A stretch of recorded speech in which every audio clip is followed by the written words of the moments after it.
I said it'd abort my baby if my husband took the night shift. What happened next? When my husband Weston told me he was switching to the night shift when I was 6 months pregnant, I didn't think twice. I immediately said I wanted an abortion, right then. Our friends and family were shocked. Weston, on the other hand, lost it. Are you serious right now? He snapped. Just because I'm working nights, you want to get rid of the baby? I met his gaze and nodded without hesitation. Yeah, that's exactly why. Weston slammed his palm down on the table, loud enough that the plates rattled. Rachel, say that again. Why do you want an abortion? I replied calmly. Because you're taking the night shift then.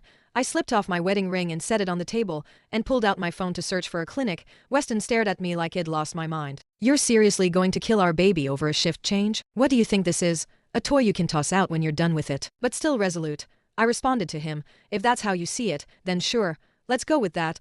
I turned on my heel and started walking toward the bedroom. I had every intention of packing a bag and going back to my parents' house, but Weston wasn't finished yet. His face was red, and his eyes bloodshot. He caught up with me and grabbed my arm, pulling me back into the living room. Tension surged, and a few relatives rushed over, trying to pry us apart before things escalated. Easy, Weston, someone said. Rachel's pregnant. You scare her. You could hurt the baby. Exactly. Women get emotional when they're expecting. She's just upset, saying things she doesn't mean. Be the bigger person here. Don't take it to heart. But I wasn't just upset. I didn't need anyone brushing off my words as if I were just being hormonal. No, I said, loud enough to shut them up.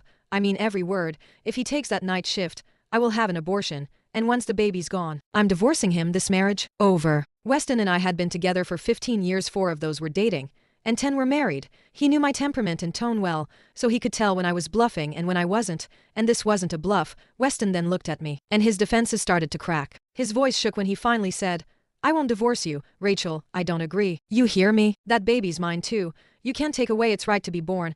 I want you to keep it. I paused, then reached for his phone on the coffee table and handed it to him. Then call your coworker right now. Tell them you're not switching shifts. If you do that, I'll stay, and I'll keep the baby. That was it. I wasn't negotiating. I was laying down my line in the sand. Karen, my mother-in-law, jumped in right away, her face lighting up like the sun had come out. Listen to her, Weston, sure. Night shifts pay a little more, but no amount of money is worth your family falling apart. Rachel's carrying your child. You may not realize it, but it's different when the man of the house isn't home at night.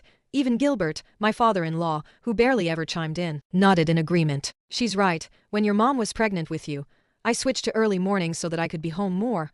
Now you're working nights at a chemical plant, gone all night. It's only natural Rachel's upset. Weston stood there, saying nothing, caught somewhere between pride and pressure. The man who used to give me anything I asked for was suddenly hesitating, and I felt it. The disappointment sank deep, like someone was carving a hole in my chest.